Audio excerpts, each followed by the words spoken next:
So yes children, in our earlier lecture what we have discussed what is resistance. We have discussed the factors on which the resistance of a conductor depends. We have also discussed Ohm's law using drift velocity. I'll repeat again, drift velocity is the velocity with which all the electrons are drifted towards the positive terminal of the battery, right? So now we are going to, and we have also discussed that resistance is given by ml upon n e square a tau, right? So the resistance depends on the length and the area. Resistance, I hope the board is visible to all children. Resistance also depends on the number density, the charge and the relaxation time. Quickly we will recall what is relaxation time. Whenever we are applying the electric field to a conductor, the electrons collide with each other, and when they are colliding, the time between two successive collisions, दो collisions के बीच का जो time है, that time is called as relaxation time, right? One more thing, we have discussed that relaxation time depends on the resistance of the conductor. M is the mass of the electron, N is the number density, E is the charge of the electron, A is area and tau is relaxation time. M और E हमने electron का mass और charge लिया है, right? And we also discussed if we are heating a conductor, say there is a conductor and we are heating it so that more current flows. No, the current is going to decrease. Why? When we are heating a conductor, the collisions increase, and when number of collisions, they will happen fast.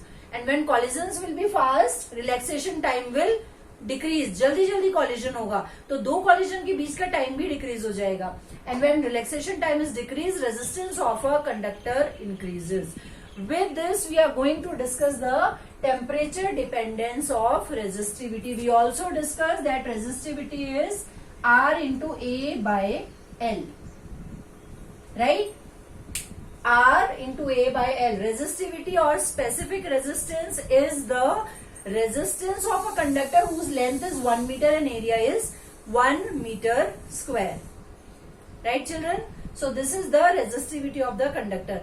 Now when we are changing the temperature, resistivity ka value from here is M upon N E square tau, right? L upon A को अगर हम अलग कर दें तो ये जो constant बचता है M upon N E square tau, what is this? This is resistivity. Resistivity depends on relaxation time and relaxation time depends on the temperature of the conductor, right? So we have discussed that when we are increasing the temperature, relaxation time will reduce, and when it will reduce, resistance increases, hence the resistivity also increases. Resistivity is the characteristic of the material. Until we are not changing its temperature, it is going to remain the constant. But when you are changing the temperature, resistivity is bound to change. So now we are going to discuss the temperature dependence of the resistivity. First of all, we'll discuss about,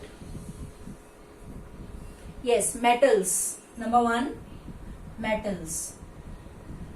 So if we plot a graph between temperature versus resistivity, so this is how the graph looks like. This is temperature and this is the resistivity. This is a typical graph for copper, right? Variation of resistivity of copper, resistivity in ohm, meter and temperature in Kelvin. So when we plot a graph between the resistivity and temperature, with increase in temperature, the resistivity will also increase.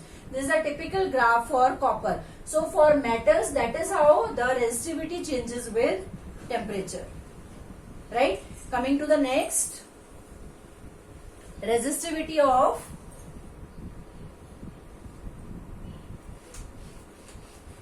alloys. Resistivity of alloys. At so many places for standard resistance, we always use alloys rather than pure metal. So here we have taken a typical example of nichrome. I hope you know what is nichrome.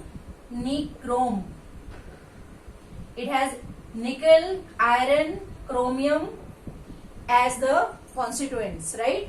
So this is how the resistivity versus temperature graph looks like, right?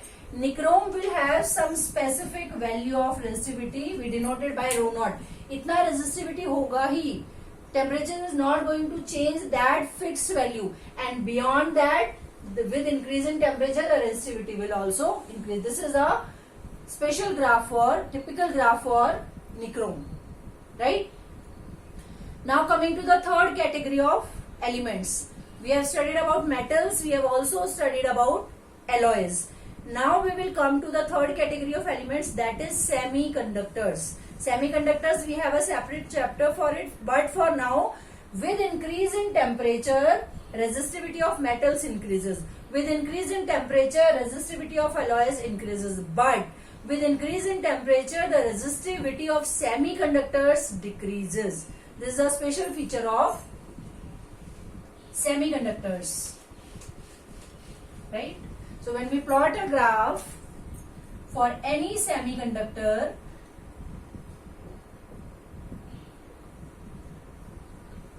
this is temperature in Kelvin, this is resistivity, this is how the graph look like. जैसे जैसे हम temperature increase करें, resistivity is going to decrease, and resistivity is going to decrease means resistance will also decrease. So temperature बढ़ाने पे metal का conductance कम हो जाता है because resistance increases. But temperature increase करने के साथ semiconductors का conductance increases. They become a better conductor if you increase the, at higher temperature they behave better than, the conductivity factor is better than the metals or the metal conductors, right? So this is how for semiconductor resistivity versus temperature graph look like. Clear, children?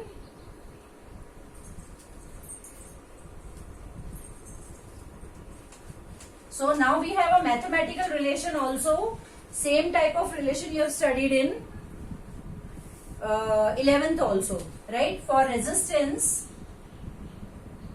we have a constant called temperature coefficient of resistance. So if we recall 11th standard ka thermal properties of matter, we had thermal expansion. So we had linear expansion, we had area expansion, and we had volume expansion. Similarly, in terms of resistance and resistivity also, we have temperature coefficient. We have direct value for it, like the direct expression you have to remember. So here, alpha is called as the temperature coefficient of resistance. It is given by change in resistance upon original resistance into change in temperature. If you remember linear expansion, alpha क्या होता था? Change in length upon original length into rise in temperature. Similarly, change in resistance, R naught is the original resistance. हमने temperature बढ़ाया T और उसका resistance कितना change हो गया? RT. Let us say this is RT, right? And this is original resistance into delta T. Delta T is the change in temperature. Similarly, for resistivity, we have change in resistivity upon original resistivity into change in temperature. This is called as temperature coefficient of resistivity, right? Where rho is the resistivity at some temperature, rho naught is the initial resistivity, original resistivity, and change in temperature, right? So this is ohm upon ohm into Kelvin. SI unit will be ohm upon ohm into Kelvin. So it will be, SI unit will be Kelvin inverse. For this also, ohm meter upon ohm meter into Kelvin. So SI unit will be Kelvin inverse. For both of them, alpha for resistance, alpha in terms of resistivity, we will have SI unit as Kelvin inverse. I hope this is clear to you.